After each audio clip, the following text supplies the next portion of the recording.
مقصد میں کامیابی عطا فرمائے۔ اور میں اخیر میں پھر یہی کہتا ہوں دکھے دل کے ساتھ کہ آج اس ٹیکنالوجی کا استعمال بہت عام ہو چکا ہے، لیکن درد یہی ہے کہ صحیح استعمال نہیں ہو رہا ہے، غلط استعمال ہو رہا ہے۔ تنہائیوں میں ہمارے نوجوان کیا کرتے ہیں، فیس بک پر، واٹس ایپ پر، ٹویٹر پر کیا کیا مناظر وہ دیکھتے ہیں۔ اللہ حفاظت فرمائے۔ جناب رسول اللہ صلی اللہ علیہ وسلم نے ایک روایت میں ارشاد فرمایا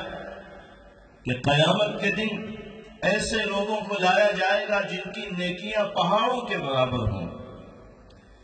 لیکن جب اللہ کی بارگاہ میں ان کو پیش کیا جائے گا تو ان کی نیکیوں کو ذرات کی طرح بکھیر دیا جائے گا، کوئی وزن ان کی نیکیوں میں اور اچھے اعمال میں نہیں ہوگا۔ حضرت ثوبان رضی اللہ تعالیٰ نے عرض کیا کہ یا رسول اللہ اس کی کیا وجہ ہے؟ اتنی نیکیاں کرنے والے ہوں گے کہ چکا لگایا جائے تو پہاڑوں کو پار کر جائے، اور جب بارگاہ الہی میں پہنچیں گے تو ذروں کی طرح ان کو بکھیر دیا جائے گا، کوئی وزن نہیں ہوگا، کوئی حیثیت نہیں ہوگی، کوئی اجر نہیں ملے گا۔ ایسے لوگوں کی نشانی کیا ہوگی، صفات کیا ہوں گی، علامات کیا ہوں گی، آپ بتا دیجئے تاکہ ہم ان لوگوں سے بچ کر رہیں۔ فرمایا کہ وہ ایسے ہی نمازیں پڑھتے ہوں گے جیسے تم پڑھتے ہو، ایسے ہی راتوں میں دیر تک عبادت کرتے ہوں گے جیسے تم کرتے ہو، ایسے ہی ذکر و اذکار بھی کرتے ہوں گے، قرآن کی تلاوت بھی کرتے ہوں گے، لیکن جب وہ تنہائی میں ہوتے ہوں گے تو اللہ کی حدوں کو پار کرنے والے، خوف خدا سے ان کا دل خالی ہوگا، اور جہاں وہ یہ سمجھتے ہوں گے کہ کوئی انسانی نگاہ میرا تعاقب اور پیچھا نہیں کر رہی ہے، وہاں وہ بے غیرتی اور بے شرمی اور بے حیائی کی تمام حدوں کو پار کر جاتے ہوں گے۔ اللہ کے رسول صلی اللہ علیہ وسلم فرماتے ہیں کہ یہ وہ لوگ ہیں کہ جن کی اچھائیوں کا کوئی وزن اللہ کی بارگاہ میں نہیں ہو۔ آج ہم جیسے گنہگاروں کی صورتحال یہی ہے کہ ہم 10 آدمیوں کے بیچ میں اگر ہوتے ہیں تو غلط کام کرتے ہوئے ڈرتے ہیں کہ جھوٹ بولیں گے، گالی دیں گے، گندی چیزوں میں ملوث ہوں گے تو لوگ تانا دیں گے کہ میاں ایک اچھے آدمی تم دکھائی دیتے ہیں اور پھر جھوٹ بول رہے ہو، شکل و صورت تو تمہاری ایسی لگتی نہیں جیسی زبان تمہاری چل رہی۔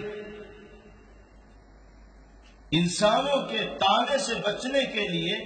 انسان اپنے آپ کو غلطیوں سے بچانے کی کوشش کرتا ہے، لیکن یہی انسان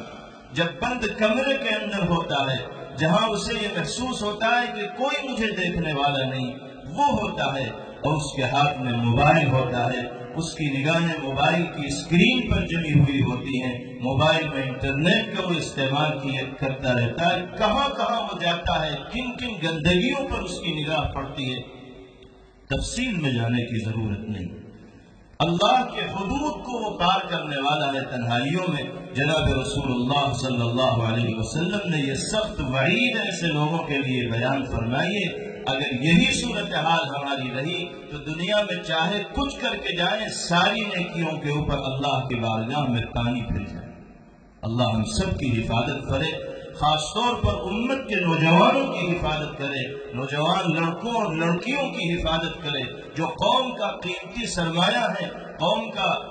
مستقبل ان کے کاندھوں کے اوپر ہے، قوم کی آنے والے زمانے میں کامیابی کا دار و مدار اللہ نے ان کے کاندھوں کے اوپر رکھا ہے، ان کو قیادت کرنی ہے، راہ دکھانی ہے۔ اگر وہ اپنے آپ کو صحیح راستے پر نہیں لائیں گے تو پھر وہ آنے والے دنوں میں ایک قوم کو صحیح راستے کی طرف لے جانے والے نہیں بن پائیں گے۔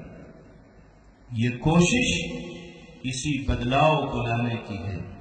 یہ کوشش معاشرے میں اسی انقلاب اور تبدیلی کو پیدا کرنے کی ہے۔ اللہ رب العزت والجلال اس کوشش کو برآورد فرمائے، نتیجہ خیز فرمائے، اور سماج میں پنپنے والی برائیوں کو اللہ رب العزت والجلال جڑ سے ختم فرمائے، ایک صالح، پاکیزہ، نورانی، ایمانی اور روحانی معاشرے میں اللہ ہم سب کو زندگی گزارنے والا بنائے۔ وآخر دعوانا ان الحمد للہ رب